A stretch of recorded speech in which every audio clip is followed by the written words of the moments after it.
Buenos días, bienvenidos. Buenos días, señor. Buenos días. Buenos días a todos, bienvenidos.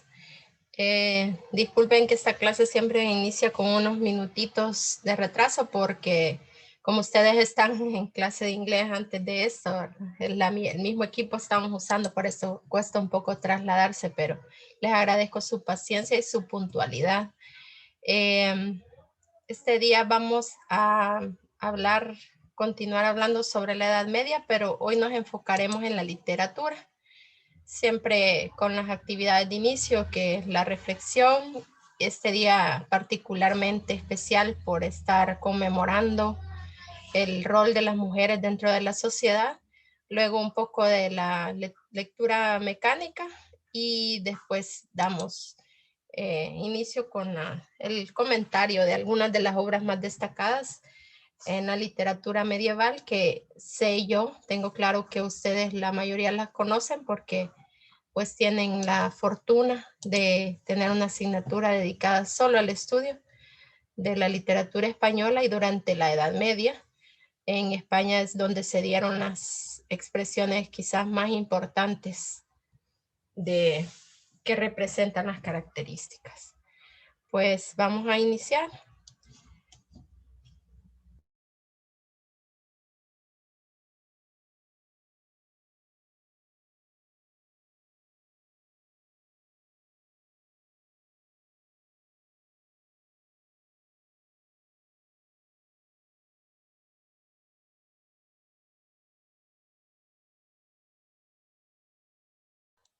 Creo que pueden ver ahí la imagen, dice principales expresiones literarias de la Edad Media y la España medieval.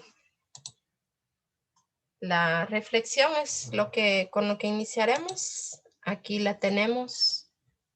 Ya decía, por ser este día una ocasión especial e importante, tenemos aquí la frase que dice: el feminismo no se trata de hacer a las mujeres fuertes, ellas ya lo son. Es sobre cambiar cómo percibe el mundo esa fuerza. Me gustaría escuchar algunas opiniones sobre esta idea. Yo creo que es más que todo sobre la igualdad, porque según los estereotipos, ¿verdad? Que los hombres son fuertes, y antes cómo se creía eso de que las mujeres solo podían pasar en la casa, cocinando, manteniendo a los hijos. Pero ahí cuando dice de la fuerza, de que las mujeres somos iguales, o sea, tenemos las mismas igualdades que los hombres. Muchas gracias. Andrea Marisol. Sí, señor. Muchas gracias. ¿Quién más quiere opinar?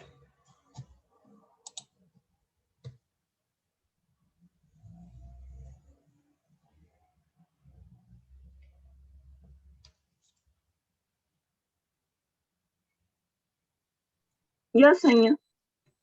Dígame.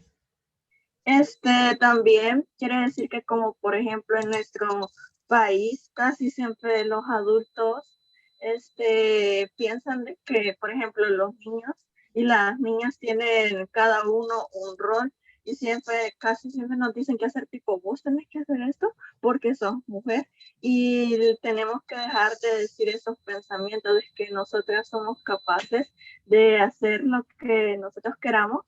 Solo es dedicación y esfuerzo que necesitamos. Muchas gracias, Camila. Muy importante lo que mencionan ambas sobre la percepción que los demás tienen de lo que significa ser hombre y ser mujer en esta sociedad. ¿Alguien más?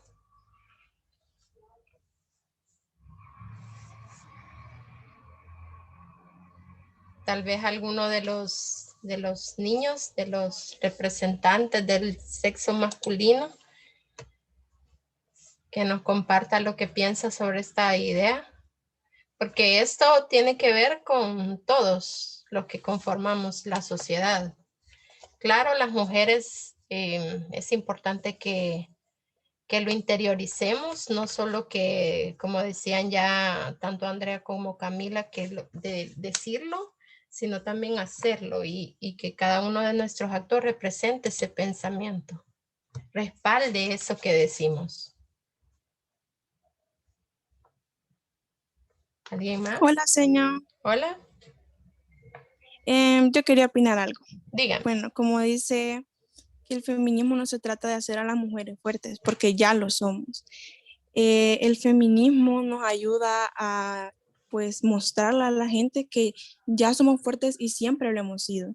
Lo que pasa es que vivimos en una sociedad donde pues cada día estamos en desigualdad entre nosotros y los hombres. El feminismo es una palabra tan fuerte que les aseguro que más de una persona se incomodó cuando usted la mencionó.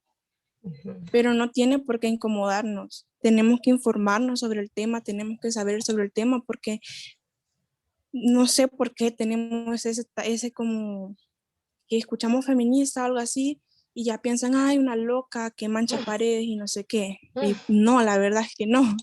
Nosotros luchamos por las mujeres, luchamos por todas esas muertas que nadie ha mencionado, por esas cifras que solo quedan en expediente y nadie hace nada, por todas las mujeres que viven en condiciones de violencia intrafamiliar, que están sufriendo y nadie hace nada, a la gente le indigna más una pared manchada que las mujeres muertas. Y eso ya no puede ser así. Entonces el feminismo nos ayuda a saber que no estamos solas, que somos fuertes y que sea como sea, tenemos que luchar por nosotras y por las demás mujeres. Muchas gracias, Carla. Tiene toda la razón.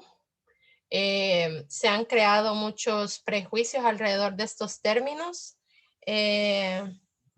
Ustedes son, bueno, parte de la libertad que las mujeres tanto defienden.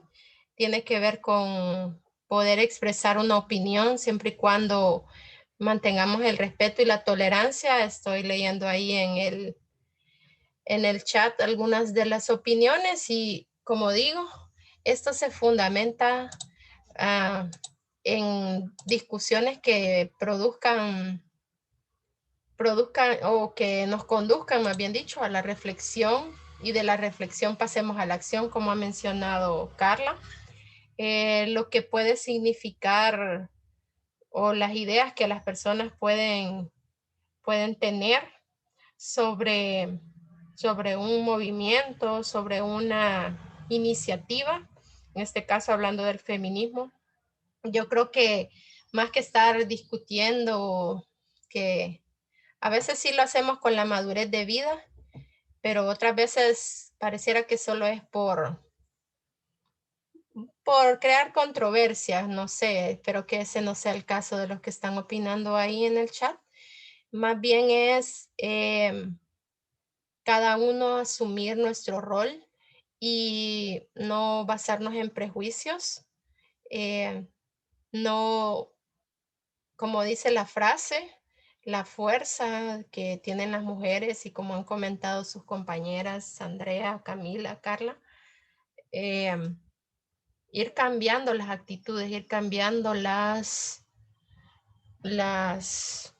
maneras de referirnos también a nosotras o cómo permitimos que los demás se refieran a nosotras.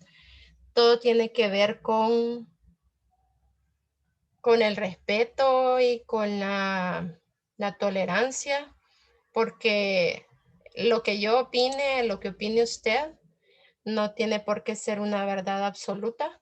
Cada uno va a analizarlo desde su perspectiva y vamos a ir construyendo entre todos, pues, una transformación real y concreta para que lo que decía Carla sobre la invisibilización que han sufrido las mujeres durante mucho tiempo cambie.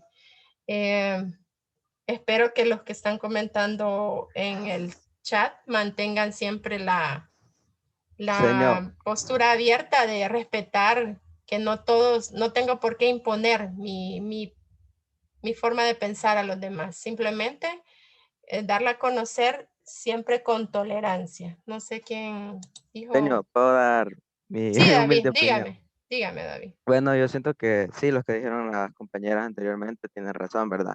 Hay que dar a conocer los derechos de las mujeres y a darse a respetar más que todo. Pero es algo que se puede decir que del tiempo atrás no se ha venido dando, porque pues los hombres, ¿verdad? Son machistas en ciertos puntos y pues yo siento que debe buscarse una forma de hallar una solución, ¿verdad? Para que ambos géneros estemos en paz, para que no hayan discusiones. Claro, va a ser difícil, no siempre vamos a concordar con las cosas que Ujú, pensemos y cada uno tiene diferentes perspectivas de las cosas, siempre va a ujú, ser así, o sea, nunca vamos a estar así conforme con lo que el otro piensa o con lo que ella piensa, sino que va a haber desigualdad siempre, ¿verdad? Pero siento ujú, que siempre tiene que buscarse la manera de estar en paz, la verdad, porque si no, ujú, solo hay que ponerse a pensar en el ejemplo que muchas veces damos. No solo lo digo a las ujú, mujeres o por lo que pasó ayer, sino que yo ujú. digo el ejemplo que también nosotros estamos dando, el ejemplo Sí. que cada una de las personas le estamos dando, la imagen que estamos Ujú, formando en nosotros y la imagen que le estamos dando a los niños pequeños, ¿verdad? Porque todo ujú, este tipo de cosas influye, sino que ujú, es verdad, a las mujeres pues las violan, las golpean, las maltratan, todo ese tipo ujú, de cosas. Yo no lo voy a negar porque es verdad, porque siempre van a haber hombres de ese tipo, pero tanto como a mujeres las violan y todo eso, hay ujú, hombres que los matan. O sea, siempre ujú, hay eso, es como que está eso de que hay una tipo balanza que estos le hacen a las mujeres y estos le hacen a los hombres.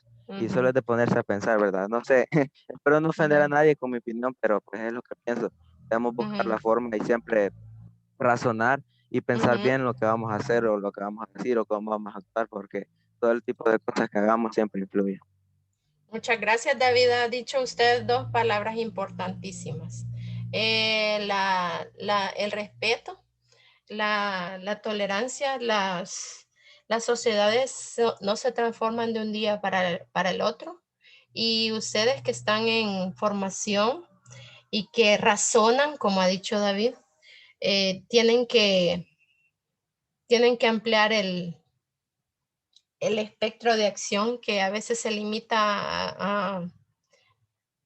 a actividades que quizás no suman, por ejemplo, discusiones en las que solo se trata de como de poner el argumento que dé fin y que sea el definitivo, y lo cierto es que las discusiones no terminan, siempre habrán elementos nuevos, y pretender que lo que yo diga va a ser la palabra final es ah, demasiado ambicioso y no se consigue así. Como dije, las actividades que realizan van a ir transformando la mente de los que estén en disposición de cambiarla, pero poco a poco. Y veo ahí sus comentarios en el chat, algunos me preocupan, pero no vamos aquí a agotar el tema, no era ese el objetivo, sino tener en cuenta que este día debe reconocerse el esfuerzo que todas esas mujeres han realizado para que en la actualidad tengamos, tengamos las libertades de las que gozamos y vayamos avanzando, vayamos consiguiendo más cosas. Pero todo depende de nuestra disposición. No es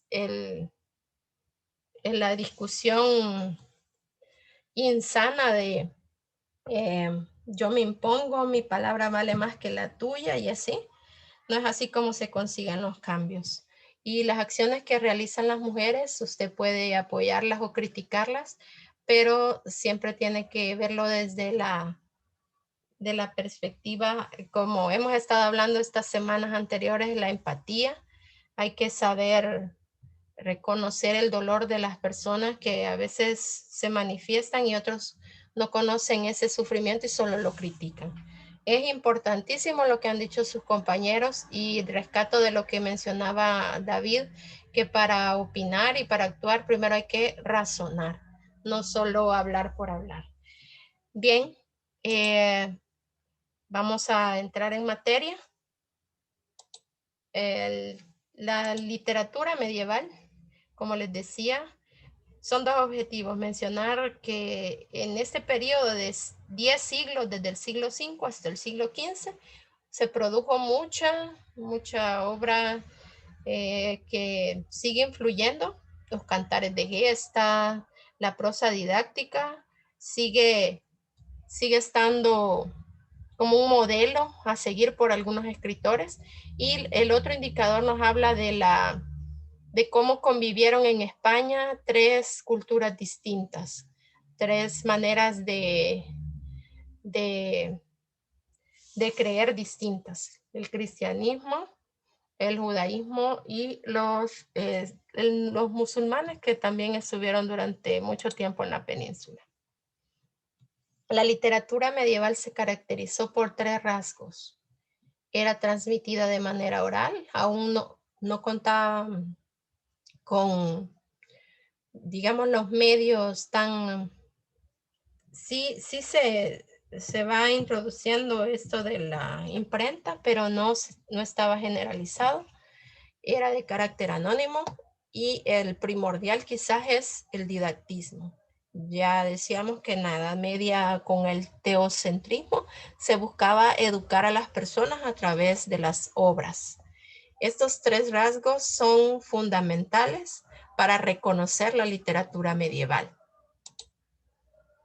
Luego tenemos ya los géneros que se cultivaron: los cantares de gesta, que eran obra de los juglares. No sé si alguien recuerda ese término de juglar, ¿a qué significaba o a qué se refería? Lo mencionábamos el viernes.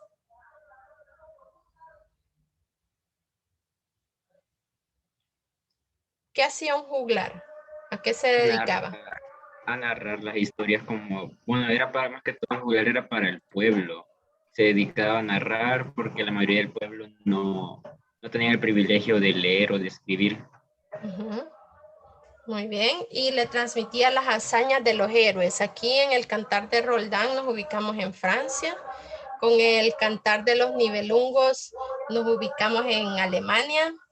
Y Beowulf, que es una historia inglesa, no aparece aquí el Cantar de Mio Cid porque aparecerá más adelante en la literatura propiamente española, pero forma parte también de estos cantares de gesta que eran escritos o producidos en verso, que destacaban el rol de estos héroes, sus virtudes, su valentía, su coraje en la batalla y todas esas características que lo hacían diferente a los demás.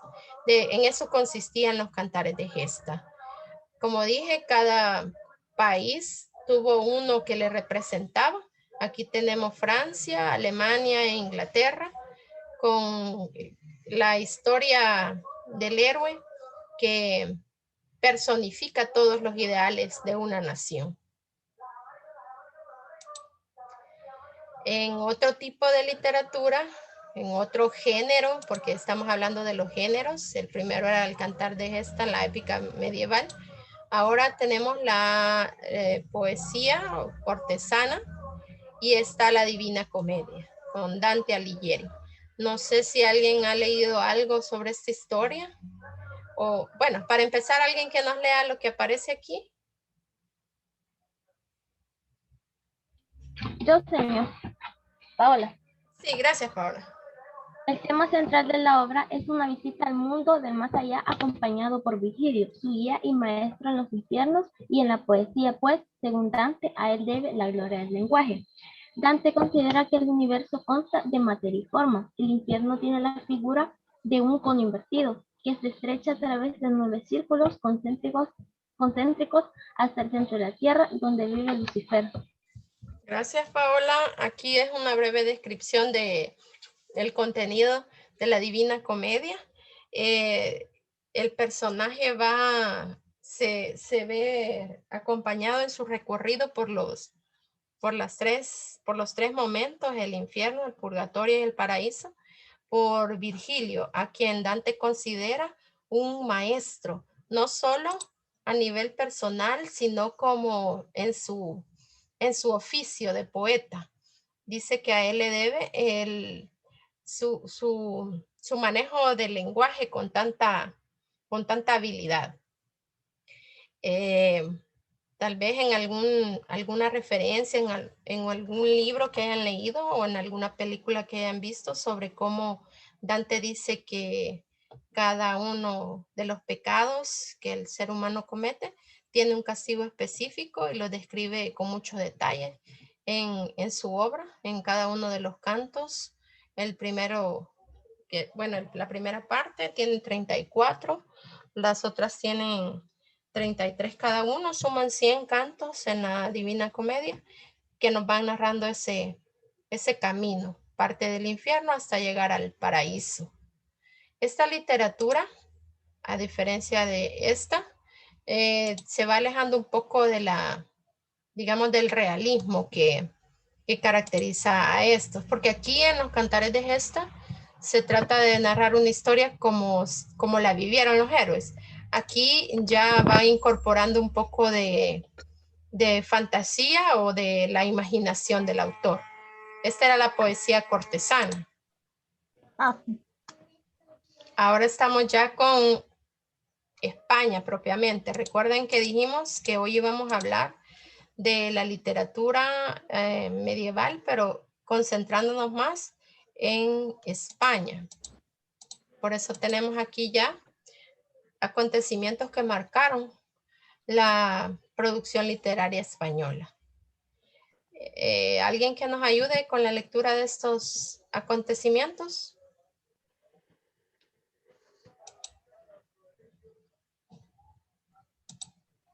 Yo, señor. Adelante. Siglo III a.C., primer contacto entre romanos y españoles. La bautizan con el nombre de Hispania.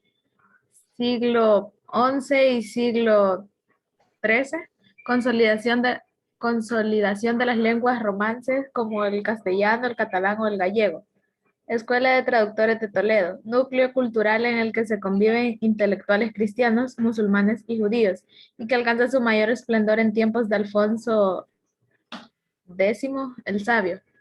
1391, matanzas de hebreos que propician la conversión masiva de numerosos judíos. Siglos finales de la Edad Media, ruptura de la convivencia entre cristianos y judíos. Muy bien, estos acontecimientos repercuten en lo que la literatura expone. Ustedes saben esto de la fragmentación del latín que dio lugar a el nacimiento de las lenguas romances, y pues el español es una de ellas, que en la evolución nace como castellano y en su evolución ya lo conocemos como español, y gracias a la llegada de los españoles al continente, pues nosotros lo asumimos como nuestra lengua. La Escuela de Traductores de Toledo, que se convirtió en un lugar de intercambio cultural que generó un importante desarrollo intelectual.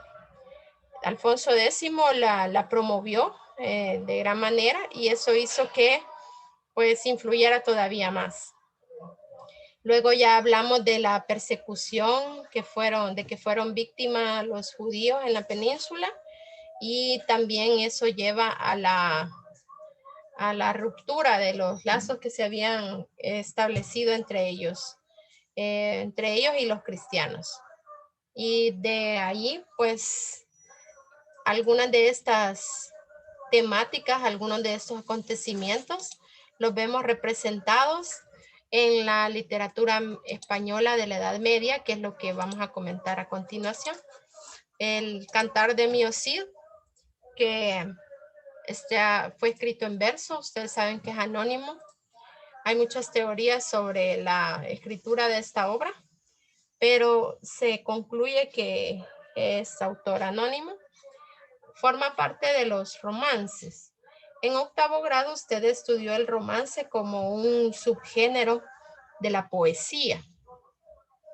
El romance es una composición escrita en verso.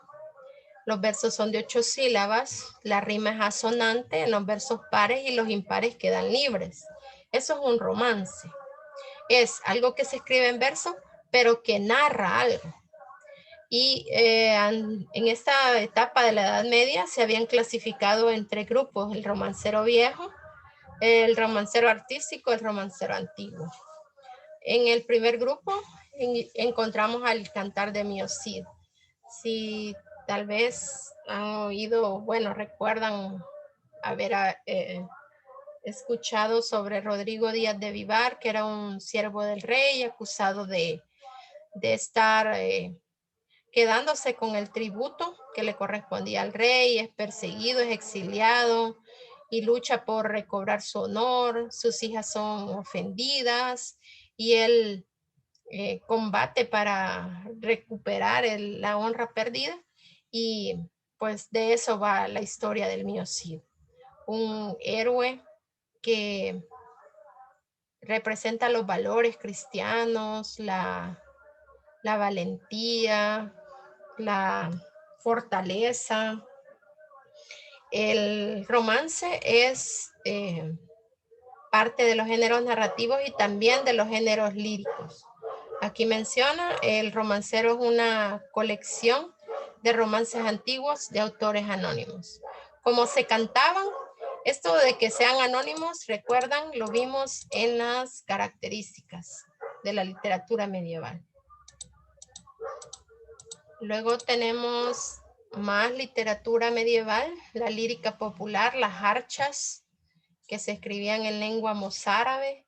Aquí en esta imagen hay parte de digamos, el texto original, y aquí tenemos el texto en castellano. Decid vosotras, ay hermanas, ¿cómo resistir a mi pena? Sin el amigo no podré vivir, volaré en su busca.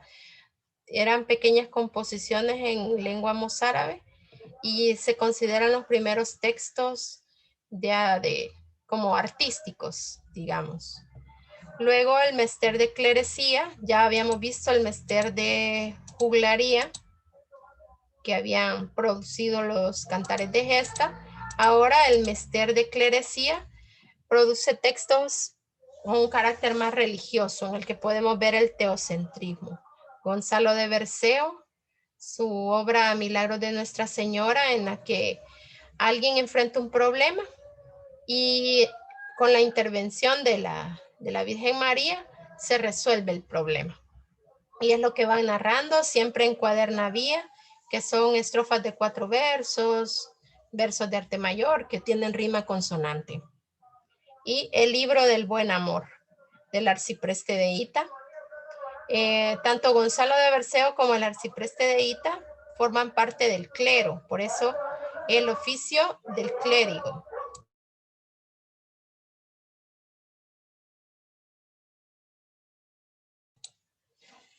A eso se refiere mester de clerecía, el trabajo o el oficio de los clérigos, que fueron los que produjeron estos textos.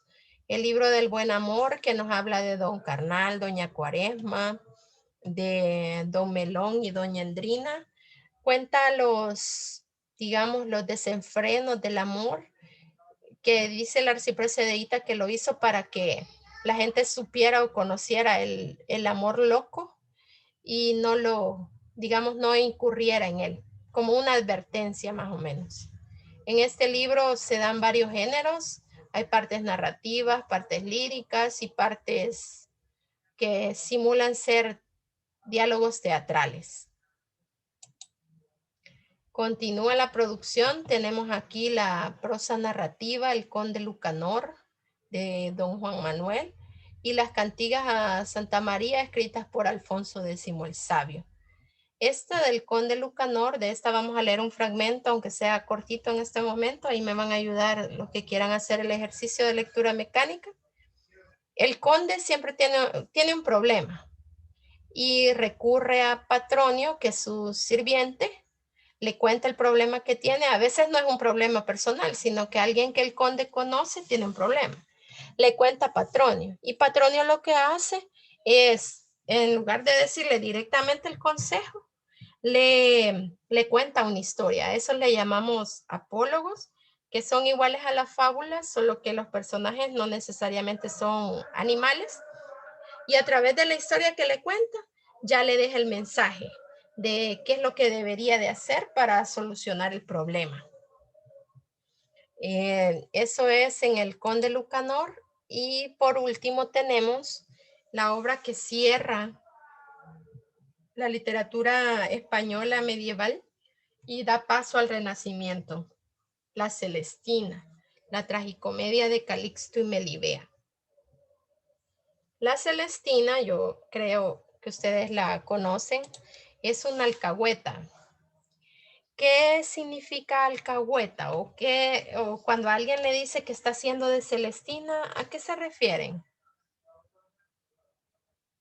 ¿Alguna vez ha oído que a alguien le digan que está de Celestina o que está actuando Creo como... que Ujú. es como la persona que se deja manipular por las opiniones de los demás o que como que hace caso a todo lo que le dicen los demás. Ujú. Muy bien, O veamos. según el papel que la Celestina interpreta en la obra, es como la persona que los une o les hace el favor o algo así. Ujú, ujú. Muy bien, ¿alguien más? ¿Ha Alguien oído? que consiente algo que no está correcto. Por ahí va, ¿verdad? La Celestina, como pueden ver en la imagen, interviene para que se dé el amor, entre comillas, de Calixto y Melibea. Cuando a alguien le dicen Celestina, es porque está como encubriendo, como mencionaban por ahí, quizás actitudes que no son del todo correctas o no están dentro de la norma, y las encubre o las propicia. A eso le dicen una Celestina o también equivale a lo mismo una alcahueta, porque Celestina lo que hace es intervenir, manipular la situación para que Melibea corresponda al amor de Calixto. Y tan importante fue esta obra que vean, dice que se considera la obra medieval por excelencia, con la que se inicia la modernidad literaria en España. Sería la obra cumbre de las letras si no existiese el Quijote.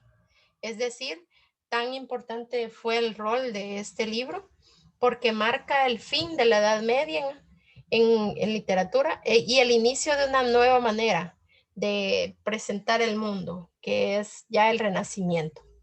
Su autor es Fernando de Rojas, de quien se ha especulado mucho sobre si existió en verdad o no.